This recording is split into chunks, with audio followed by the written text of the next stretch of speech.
In Venezuela, Foreign Affairs Minister Ivan Gil confirmed that more than 600 international observers will participate in the July 28th elections. In Palestine, the Israeli occupation committed 4 massacres in the Gaza Strip, leaving at least 52 Palestinians killed. And in China, authorities launched an investigation into the European Union's restrictions on trade and investment imposed against Chinese companies. Hello and welcome to From the South. My name is Alejandra Garcia from teleSUR studios in Havana, Cuba. We begin with the news. The government of Venezuela offered details to the diplomatic corps accredited in the country about the electoral process of the next July 28th. In this regard, the Foreign Minister Ivan Gil highlighted the strength of the Venezuelan electoral system as warranty of transparency, a characteristic that, in his opinion, places it among the most accurate systems in the world. This fact is being witnessed by the more than 635 international electoral envoys attending the elections as observers. Likewise, the diplomat denounced before the international community the attacks and aggressions against the presidential candidate, Nicolás Maduro, and the Venezuelan people.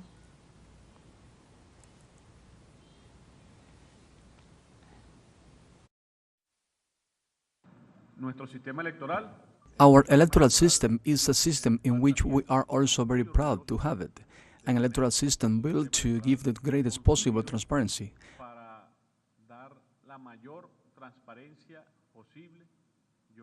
I and all the electoral power and the government of Venezuela and the people of Venezuela are sure that it is perhaps the electoral system with or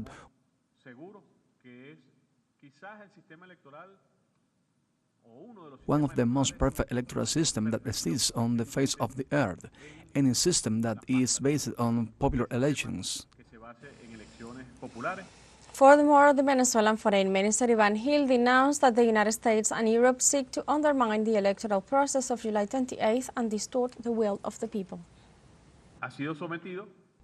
This government, as you all know very well, has been subjected to a policy of sanctions, a policy of aggression, a policy of 936 sanctions,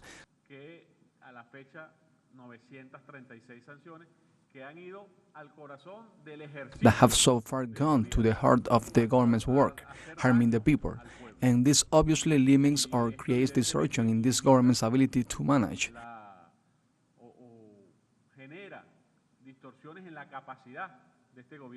Which it has managed to resolve. But we must denounce to the world that it is an election that is being interfered with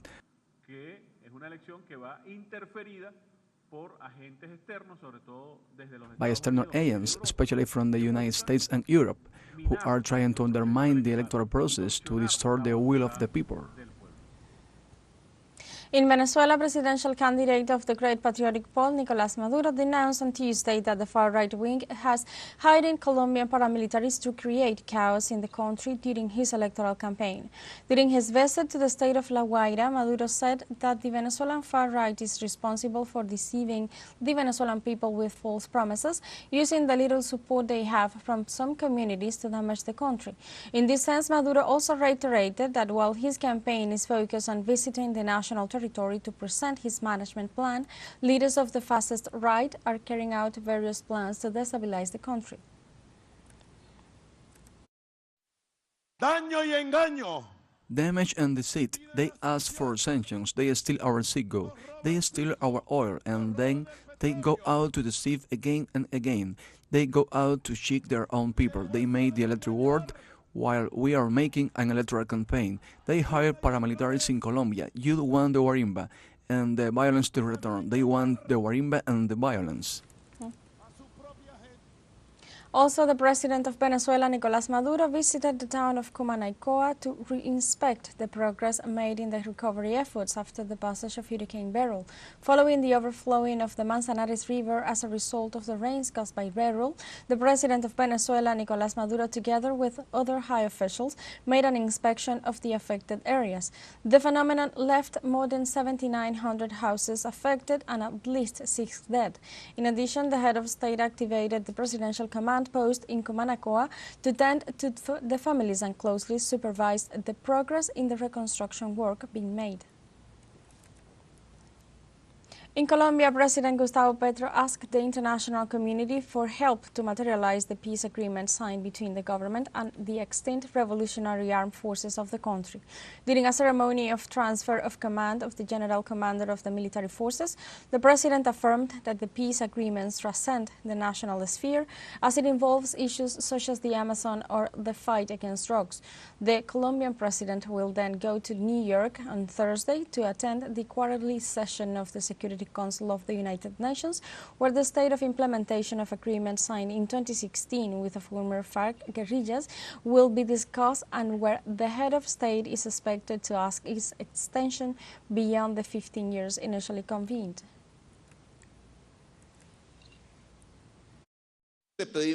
We ask the world that is thinking about war to help peace in Colombia, because I believe that helping peace in Colombia helps peace in the world as well. Here is a laboratory of peace. In Guatemala, the former development committee known as CODECA took to the streets to demand the resignation of several officials linked to acts of corruption. This way, the protesters are requesting the resignation of the Attorney General Consuelo Porras, along with other high-ranking officials whom they accuse of interfering in the administration of justice. The committee also rejected any type of foreign interference in the internal affairs of the country. Therefore, they asked the government to remain firm in the defense of sovereignty, as well as demanding for it to take actions to contain the inflation. Let's take a short break, but remember you can join us on TikTok at teleSUR English, where you will find news in different formats, news updates and more. Other stories coming up, stay with us.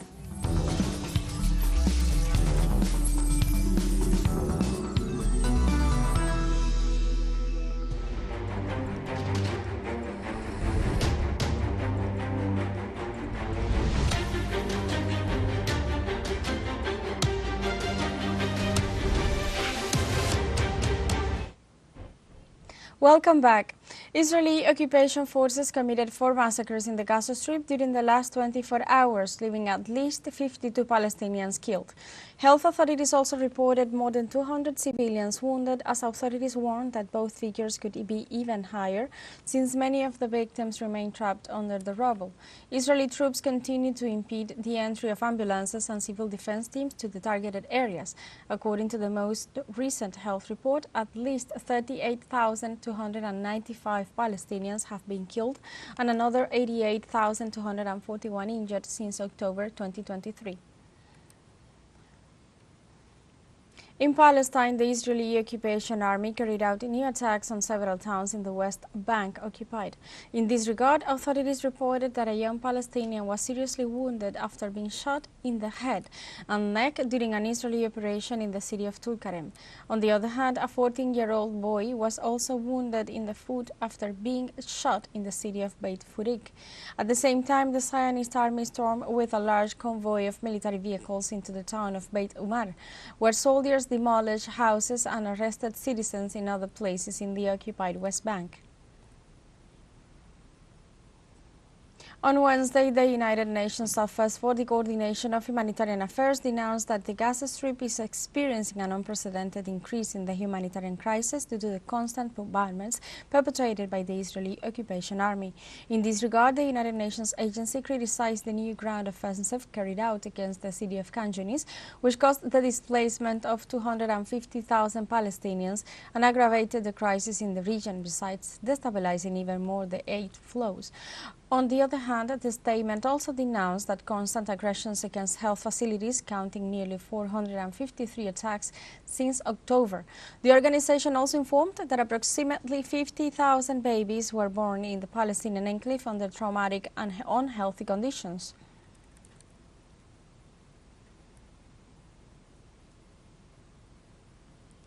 The shortage of basic medicines and medical supplies is preventing the health staff in Gaza to attend properly to the sick and the injured, as it is evidenced by the testimony of this official from Doctors Without Borders Middle East section.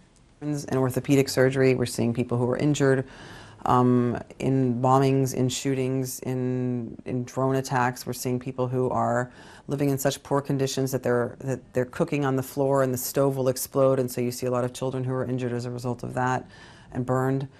We can't do that if we don't have our supplies. We can't do the surgery to take care of those people if we don't have the supplies. And we aren't going to operate without anesthesia. China launched an investigation into the European Union's restrictions on trade and investment imposed against Chinese companies. The action follows the request submitted by the Chinese Chamber of Commerce for the import and export of machinery and electronic products. The investigation will focus on wind and solar energy, security equipment, among other products, and must be completed before January 10, 2025. The sanctions allow countries of the European bloc to carry out prior reviews and surprise inspections of operations by Chinese companies.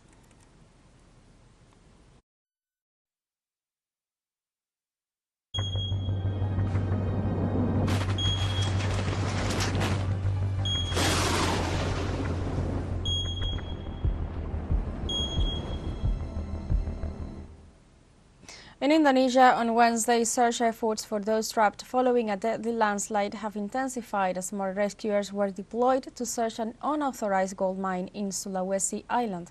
The incident took place on Sunday in the remote village of Bon Bolango, where more than 100 villagers were digging for grains of gold when tons of mud plunged down the surrounding hills and buried their makeshift camps. As a result, authorities have so far reported 23 deaths, with 33 people still missing. In this sense, the operation director of the National Search and Rescue Agency said that over 1,000 personnel, including army troops, were deployed to increase the strength of search efforts. South Korean authorities reported that 4 people died following heavy rains over the last hours. Historic rainfall hit the city of Gunsan, reaching 131.7 millimeters in 1 hour.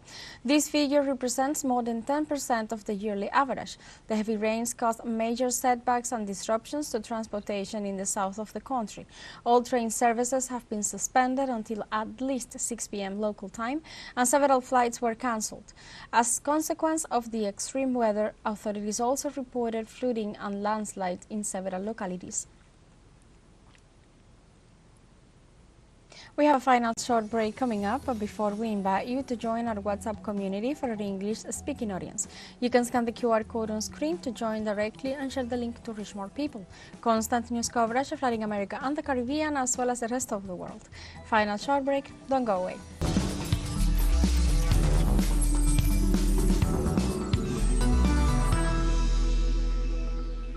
Welcome back to From the South.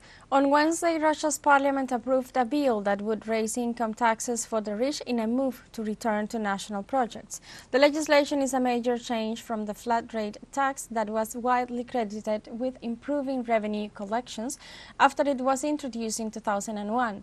In this sense, the bill would impose a 13% tax for incomes of up to 2.4 million rubles a year, equivalent to $27,500. For incomes over that amount, a steadily higher tax rate would apply, with a maximum rate of 22% for incomes exceeding 50 million rubles or $573,000. The bill was endorsed in the final third reading by the State Duma and hours later by the Federation Council. It must now be signed by President Vladimir Putin to become law. We really found consensus in those proposals to improve the tax system, based on the principle of fairness, as the President instructed us, based on the principle of stimulation. This is not a neutral tax system. This is a stimulating tax system, stimulating investment and the redistribution of funds from the richer to those who need government support. The most important thing is that these resources should be fairly allocated to the implementation of the tasks set by the President. In Russia, the government reported the discovery of a Ukrainian chemical laboratory in Donetsk. The Defense Ministry detailed that the facility was used to produce banned toxic substances. The laboratory used a filtration extraction system, reactors, carbon dioxide bottles, protective equipment, and other necessary equipment, all of U.S. and for Polish origin. In this regard, specialists indicated that at least 3 kilograms per day of a substance prohibited by the Chemical Weapons Convention were produced at the site.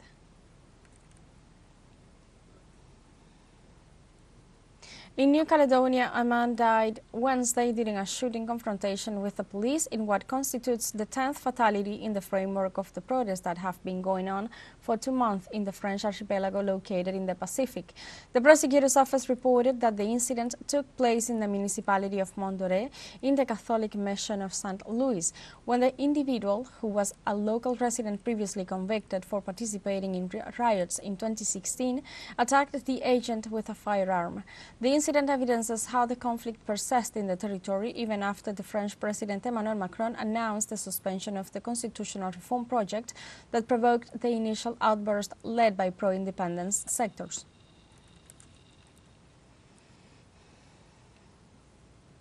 In this same context, the newly elected deputy of New Caledonia, Emmanuel Tijibau, pledged to take the demands of the indigenous Kanak people to the French Parliament. Tijibau is the first pro-independence member of Parliament to be elected in the territory since 1986. It's the purpose of the campaign, it's the purpose of my commitment, and ultimately to say we have conditions for resuming dialogue. We have to work together to take responsibility and engage ourselves. That's what it's about for me, offering a new space for new words, on the perspectives to be given to New Caledonia in the pursuit of the process of decolonization of the country. On Wednesday, Australian authorities reported that a chemical explosion generated a large fire at a factory in the remote neighborhood located in the city of Melbourne. Local media reported that around 185 fighters, in addition to aerial units and more than 30 fire trucks, responded to call to help the affected area. In the meantime, local authorities issued warnings to nearby neighborhoods due to the extent of the smoke.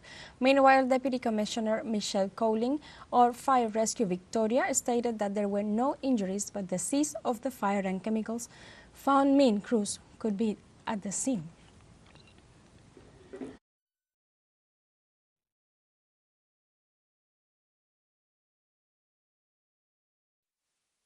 Nothing exceeding that, so this is a significant fire, and as I said, it is quite dangerous. It is a chemical factory, so we're urging people, please stay away from the area.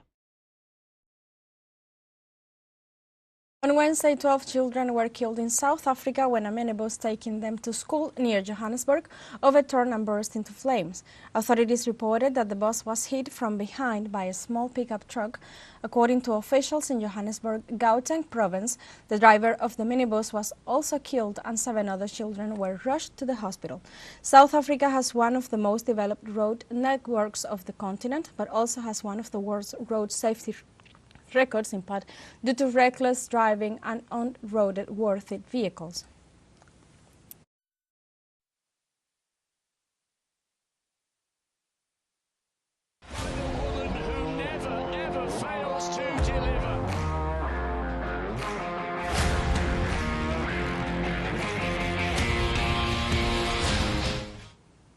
On Sunday, Argentina will play its second consecutive Copa America final as it seeks to become the all-time leader in this tournament. In this sense, the Argentines, who also hold the regained champion award in 2022 FIFA World Cup, are chasing the milestone of reaching their 16th win in the American tournament despite having lost in 14 final games.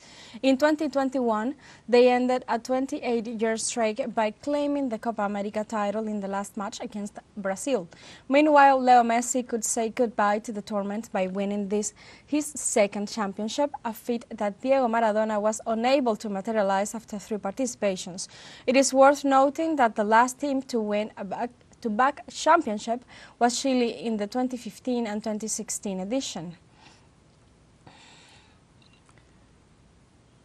On the other hand, Spain will return to the UEFA Euro Cup final on Sunday, 12 years after they were crowned champions in 2012 when they defeated Italy. The Spain have played in 4 finals, winning 3 of them in 1964, 2008 and 2012. In this sense, they are the team with the most Euro Cup titles, tied with 3 trophies with Germany, who won in 1972, 1980 and 1996. It should be noted that if Spain wins on Sunday, they will be the historical leaders of this European event, and as an element to consider, no team has ever won 6 games in a row during a 6-game tournament, so the Spanish could become the champions with a perfect performance.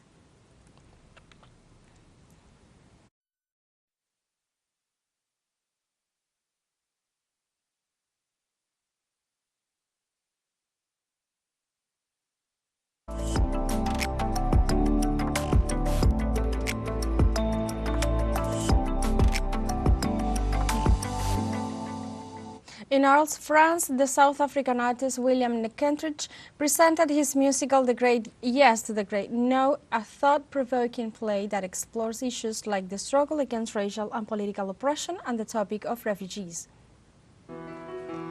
With a mise-en-scène that evokes the most relevant problems of today, the play focuses on the conflict of racial and political despotisms, the refugees, and the place of art in these struggles, both in the past and the present. Inspired by real events based on the departure of many refugees seeking to escape from Vichy, France in 1941, the piece seeks to discover and recall all those transatlantic crossings of the 17th and the 18th centuries.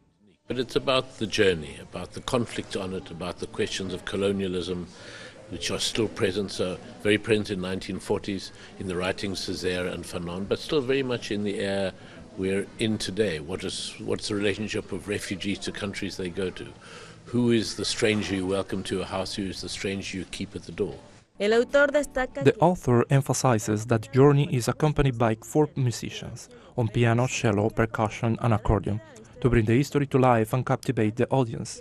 In addition, 7 performers singing in English, French and various South African dialects provide their brilliant voices to deliver the message.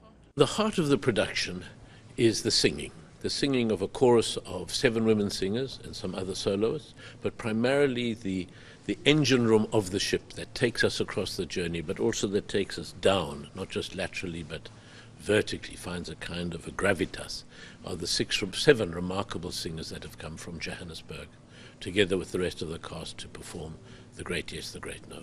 William Kentridge's The Great Yes, The Great No is a walk presented for all audiences by the Luma Foundation in Arles, southern France, in collaboration with the Lyrical Festival of Aix-en-Provence.